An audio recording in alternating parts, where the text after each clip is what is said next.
G'day guys, Jason from the Udder Farm here. We're actually on the Udder Farm property this morning. What I'll be doing today is I'm going to be moving my livestock from the paddock which I'm currently walking in across to the other paddock. So that's the winter pasture. They've been in this paddock here now for several months, continual grazing. And I'll show you why I'm moving them and then we'll go set up the paddock. I've made a slashing strip from there, 2 slasher width wide, right round, and it goes all the way down there through the middle of the paddock.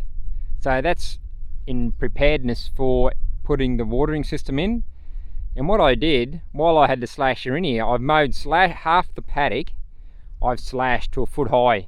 Because as you can see, the bit I didn't slash has all come to seed. So, and that was across the entire paddock. So rather than wait until winter, and they wouldn't have eaten it because it's depleted its energy, they would have eaten the leaf matter and got minimal energy from it. It would have oxidized, and then I would have had to have slashed it over spring anyway before the summer rains come.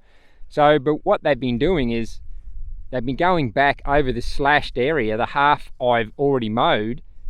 It's been probably 3 months now, and what happens is, because it was still later on in the summer, they've gone back and they kept eating the green clippings as it grows back. So that's why it hasn't got any higher in height, because it's higher in the energy. This stuff here, which I didn't slash, has already come to seed. It's done a seed drop, is lower in energy. It would be 60, if not just 80% lower in energy than the green clippings, because it's come to seed, it's dropped the seed, and it depletes in energy. The only job of a plant is to propagate, is to germinate, I should say. Come to seed, drop the seeds drop off, then it regerminates. So that's why they're choosing to eat out there. When I come in the paddock before, they're all grazing, then eat in here, because this is depleted energy. They will go through, you can see they have gone through here and eaten. So all this pasture has been chewed off. They've eaten all the leaf matter off these plants. All been chewed off, and all that's remaining on these plants are the seed heads which are coming up through the rest of the area which they've chewed. So as a comparison, I'll show you where they're coming out of. So that's the paddock they're in now. You can see it's very dark and there's not much green matter there. That's grazed down to probably a foot high. Those high bits are all seeded grass, like I mentioned, all come to seed. And just over the fence line, just by here, you can see the colour difference. So that's been grazed for a few months down to a foot high, and this is rested paddock. You can see the colour difference from that fence line. So what I want to do is graze this area here. So the 2 main reasons why I want to graze this now is you can see the abundance of leaf matter. This has had 4 to 5 months to rest. So this was being continually grazed. This has had I slashed it, and it's had 4 to 5 months to recover. And as you can see, there's loads of leaf matter on here now. So I want to bring it in and graze it.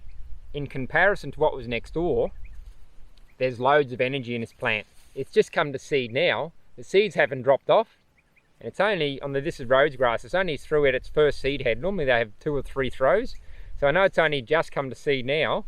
So it's still got energy in it. Because it has come to seed though, it's probably down to around that 80% mark. So I want to bring them in now. Also, we're getting into the cooler months. I think we're down to 7 or 8 degrees Celsius next week. So I want to get it grazed now, because in a month or so's time we could get a killing frost, and you don't want to be wasting your pasture when it could be grazed. And if a killing frost comes through and kills everything, then you've lost what forage you've got out there. So I've got a few things I need to finish and prepare before I let the cattle in here. So have a good morning, have a terrific afternoon, and an awesome evening, guys, wherever you watch this from, and we'll catch you later.